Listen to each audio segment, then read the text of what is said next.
supporting Arizona wine industry. We are having some fun, and we're having some fun making wine for you in some very, very special places. Hopefully the Viognier is going to get around to you. If you would, try not to make a rosé out of it. Wash out your glass first if you can. But let me tell you a little bit about the interesting aspects of our terroir. We're in southeastern Arizona, and we're on we're on the western slope of the Chiricahua Mountains. We're about 45 miles southeast of Wilcox, and our vineyard's at 5,000 feet, and the Chiricahua are 10,000 feet right behind us. And we have some very interesting soil. We're in about a quarter-mile swath of the volcanic blast zone of the Turkey Creek caldera about 16 million years ago. And so we have, and I actually brought a prop. You should be impressed. I haven't done this since about 6th grade. But this is what our soil looks like. We have about 24 inches of decomposed rhyolite granite on top, and then under that is a honeycomb of rhyolite granite stones. I don't know if you can all see that in the back, but it's a pretty unique soil. And what that does for us is it gives us some interesting characteristics from the topsoil, but it also creates tremendous drainage. And our vines get down into the rocks, and so they never really stay wet.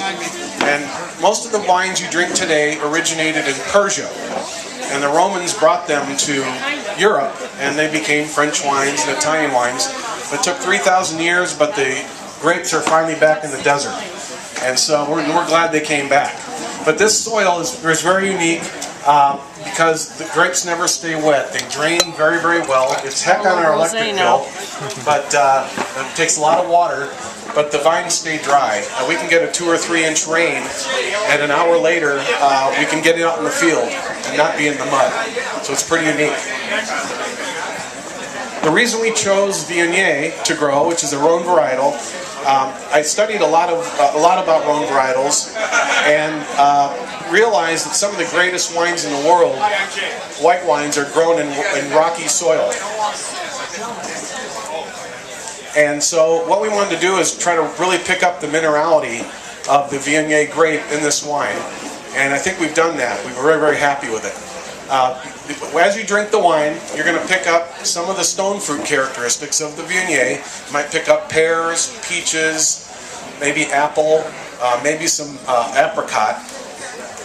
At the finish, you're going to hit some citrus. You're going to hit some maybe lime peel, lemon, and then right at the very end, you're going to get that blast of rock. You're going to get that minerality, and that's what makes this wine so good with seafood. Grilled halibut, oysters, lobster, shellfish. Because of the minerality at the very end, it really picks up the rock, and that's what we were looking for. Now, the important thing about this Viognier is it's very delicate as to when you pick the grapes. Viognier will tend to be overpowering if the wine is too ripe. So we picked this at about 23 bricks, which is the sugar to water ratio in the grape, and so it allows that minerality to come through the wine. It allows the minerality to come through into the wine, whereas if we'd have picked it at 25 or 26 bricks, the flavors of the fruit would be overpowering and the minerality would not come through. So it's very, very important to pick the Viognier according to the style of wine that you're trying to make. Now, has everybody got some? Okay, so we're working on it. We're working on it. Another interesting aspect, that, in addition to our unique soils, is the fact that we are where the monsoon starts in the state of Arizona. The Chiricahua the monsoon starts over the Chiricahua Mountains in Arizona and gradually moves its way into Tucson and into Phoenix and the rest of the state. But almost every afternoon we get cloud cover, and we call it the reverse California effect. We get hot sunny mornings, cloudy cool afternoons, and cool evenings, whereas in California, in the coastal regions and the valleys, they get foggy mornings, hot sunny afternoon, and cool evenings. So we have a tremendous amount of time during one day between the heat of the day and the cool of the night. So we'll be in the 90s in the morning. I'll be out in the vineyard, it'll be 95 degrees at 11 o'clock. I'll go in for lunch, I'll come out and it'll be 62. And then at sunset it'll be 85. And then when I get up it's 54.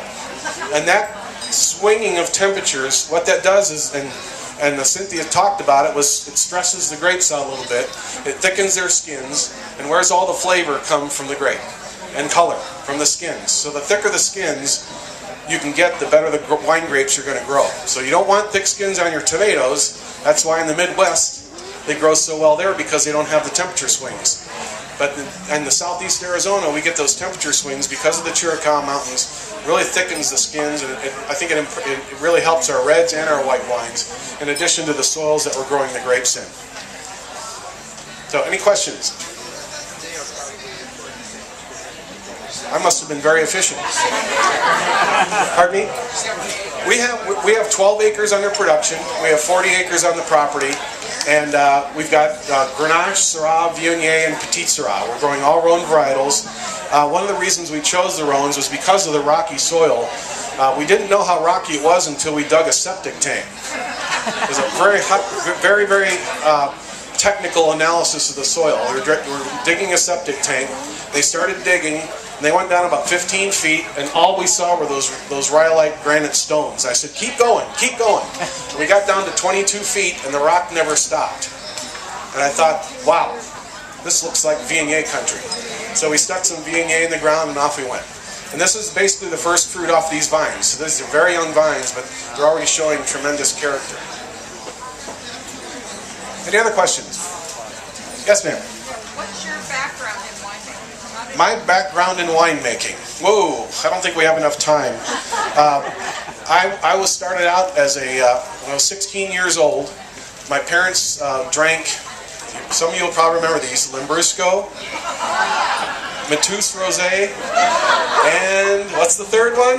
Liebfraumilch. Okay? That's what American Wine Palette was in the mid-70s when I was in high school. And they went to California, and they went to Napa Valley, and they went there. They called me and said, the wines here are horrible. I said, well, no question, they probably are horrible. So they brought back a bottle of 1974 Balou George Latour Private Reserve Cabernet, just to make my face squinch. And I tasted it, and I said, how'd they get chocolate, cherries, blackberries, and coffee in this bottle of wine? And they looked at me and thought I was from another planet. But that's when I fell in love with fine wine at age 16.